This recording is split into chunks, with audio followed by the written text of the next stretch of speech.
Bab 600. Dewa Rubah. Dari aura yang kembali itu, wanita itu melihat alam bawah sadar Erikin yang luas dan tak terbatas, dan ada sosok kecil emas yang samar di kedalamannya. Kerohanian semacam itu jelas bukan sesuatu yang bisa dimiliki Superior Master, dan wanita itu bahkan teringat dengan beberapa keberadaan menakutkan yang pernah dia temui dulu. Dia pun mengangkat kaki dan melarikan diri. Namun, kekuatan tak terlihat itu melonjak dan mengikat wanita itu dengan cepat. Wanita itu berlutut di tanah. "Senior, aku salah karena tidak tahu diri, tolong ampuni aku tidak akan berani lagi," kata wanita itu dengan panik. Erikin menggelengkan kepalanya dan berkata, "Kamu tidak perlu takut. Jika ingin membunuhmu, kamu dari awal sudah mati." Erikin dari awal sudah merasakan bahwa tidak ada roh jahat pada wanita itu, yang artinya dia tidak pernah membunuh siapapun. Selain itu, dilihat dari sentuhan barusan, sifatnya tidak jahat. Dia hanya penasaran kenapa wanita itu tiba-tiba datang mengancamnya. "Senior, tolong lepaskan aku kembali. Aku berjanji selama aku menyelesaikan apa yang ingin aku lakukan, aku akan melayanimu di masa depan dan tidak akan pernah mengkhianatimu." Tubuh wanita itu bergetar karena ketakutan.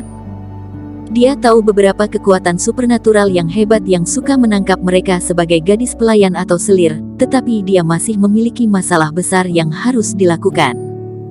"Apa masalah besarmu itu menikah dengan pria botak itu?" kata Erikin tanpa daya. Pria botak itu terlalu beruntung. Wanita itu menggelengkan kepalanya.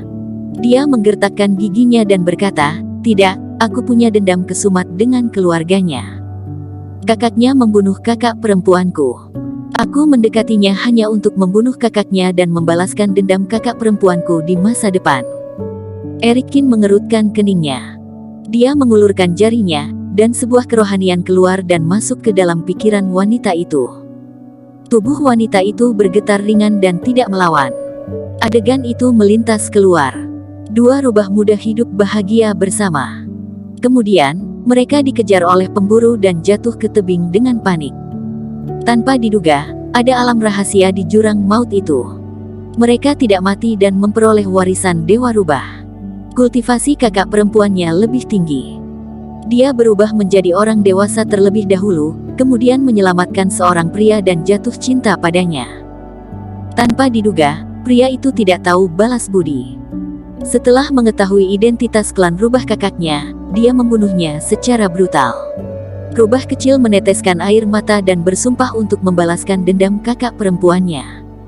Sampai pada adegan itu, Erikin sudah mengetahui gambaran keseluruhannya. "Kamu ingin membunuh kakak Dev, tetapi ada dua kardinal berbaju merah di villa tempat kakaknya tinggal. Kamu tidak berani mendekat, jadi kamu mendekati Dev dulu." Saat ini, wanita itu sudah menangis. Saat Erikin melihat ingatannya, itu sama saja dengan dia mengalami pengalaman menyakitkan itu lagi. Iya, keluarga mereka mengadakan pertemuan tahunan setiap tahunnya. Dia akan meninggalkan villanya, dan aku akan melakukannya saat itu. "Senior, tolong lepaskan aku," kata wanita itu sambil terus bersujud. Erikin juga sedikit menghela napas.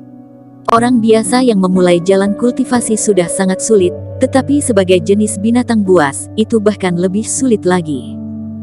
Selain itu, tidak ada yang salah dengan menjadi dewa rubah dalam hal itu, dan kakak Dev itu benar-benar tidak tahu malu. Dengan lambaian tangannya, Erikin menghilangkan kurungan wanita itu. Kemudian, dia mengulurkan tangannya dan menembus tubuh wanita itu. "Senior, kamu," wanita itu terkejut dan menyadari bahwa ada dua titik cahaya di pikirannya yang mengandung energi yang sangat besar. Selain itu, dia bahkan bisa mengendalikannya. "Dia tidak sesederhana yang kamu kira. Kedua kardinal itu juga bukan orang yang mudah diprovokasi. Jika kamu merasa tidak bisa menghadapi mereka, hancurkan cahaya itu." Erikin berbalik dan pergi. Wanita itu sangat bersemangat sampai membenturkan kepalanya terus-menerus. "Senior, kebaikanmu padaku tak akan aku lupakan." Dia tidak menyangka bahwa Erikin tidak hanya tidak menangkap dirinya, tetapi juga bersedia membantunya membalas dendam. Manusia tidak semuanya jahat. Jangan dibutakan oleh kebencian, apalagi menyakiti orang yang tidak bersalah.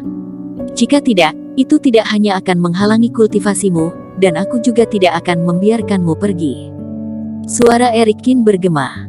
Dewa rubah itu pun mengangguk dengan kuat, lalu mengukir kata-kata Erik Kin di dalam hatinya. Dapat dikatakan bahwa kata-kata Erik Kin benar-benar telah mengubah hidupnya. Di dalam hotel, bisnis suite pria paruh baya, Erik Kin masuk ke dalam. Hansen Huang menyuguhkan teh dengan wajah kagum, dan kemudian mundur. Apa senior pertama kali datang ke Aurora Island? Kata pria paruh baya itu. Ini memang pertama kalinya. Tempat ini memiliki banyak hal yang asing bagiku. Tolong bantu aku menjelaskannya, kata Erik Kin tanpa basa-basi. Senior terlalu berlebihan, aku juga hanya tahu sedikit, kata pria paruh baya itu sambil tersenyum. Dalam percakapan selanjutnya, Erik Kin mengetahui bahwa pria paruh baya itu bernama Zenet, dan nenek moyangnya adalah klan besar di kota G. Namun, 100 tahun yang lalu, mereka menyinggung kekuatan yang mengejutkan, dan harus meninggalkan kampung halaman mereka untuk pergi ke barat dan membentuk kekuatan di sana. Namun, orang-orang kota G tidak disukai di sana. Keluarga Zeng bekerja sangat keras, dan akhirnya berhasil mengangkat keluarganya menjadi keluarga kelas 2. Tetapi jika ingin naik menjadi keluarga kelas 1, kepala rumah keluarga itu setidaknya harus memiliki kekuatan superior master. Sejak generasi terakhir, keluarga Zeng telah mulai mencari jamu-jamuan atau teknik untuk meningkatkan kultivasi. Sementara secara kebetulan, mereka menemukan bahwa akan ada dunia rahasia setiap 20 tahun di Aurora Island. Yang mengejutkan mereka adalah ada banyak obat ajaib yang tumbuh di alam rahasia itu, dan bahkan ada raja obat yang muncul. Zenet datang ke Aurora Island bersama ayahnya 20 tahun yang lalu dan menemukan tanaman obat berumur ribuan tahun. Mereka menghabiskan banyak uang dan mengundang Asosiasi Alkimia Internasional untuk mengolah bahan obat menjadi pil mujarab. Ayahnya juga dipromosikan ke tingkat superior master karena itu, dan keluarga Zeng pun menjadi keluarga kelas 1. Tetapi, ayah Zenet terluka dalam sebuah kecelakaan. Kultivasinya pun turun, dan keluarga Zeng selalu berada dalam keadaan genting. Kunjungan Zenet kali ini juga untuk mencari jamu-jamuan dan mencoba peruntungannya. Karena kalian tahu lokasi obat ajaib itu, mengapa kalian memberi tahuku? Apakah kamu tidak takut aku bersaing dengan kalian? Setelah mendengarnya, Erik Kin memandang Zenet seperti sedang berpikir. Zenet tersenyum pahit dan berkata, senior tidak tahu, sebenarnya banyak keluarga besar di barat yang mengetahui lokasi jamu-jamuan itu, jadi itu tidak termasuk rahasia yang besar. Selain itu, banyak binatang buas bahkan monster yang menjaga tempat di mana obat ajaib itu berada, dan obat itu tidak bisa didapatkan dengan sembarangan. Tentu saja, aku juga tidak ingin menyembunyikannya dari senior.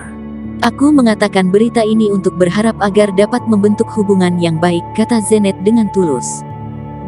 Jika berada dalam kesulitan di tempat itu dan kebetulan bertemu dengan senior, aku harap senior dapat membantu kami, dan keluarga Zengku akan sangat berterima kasih. Saat mengatakan itu, Zenet berdiri dan memberi hormat pada Erik Kin. Erik Kin tersenyum tipis. Zenet ini membuatnya merasa dia sangat mirip dengan Axel Su. Cukup dermawan, dan juga cukup pintar. Dia mengerti apa yang dia inginkan dan bekerja keras untuk kepentingannya sendiri. Saat berhubungan dengan orang seperti itu, setidaknya dia tidak akan lelah, dan juga tidak akan khawatir dia menyembunyikan sesuatu darinya, karena mereka bermain secara terbuka. Jika kamu benar-benar berada dalam bahaya, hancurkan jimat ini, dan aku akan menyelamatkanmu sekali. Erik Kin menyerahkan satu barang pada Zenet. Zenet pun tiba-tiba bersemangat hingga wajahnya memerah, dan dia dengan cepat menyimpannya dengan hati-hati. Dia yakin itu benar.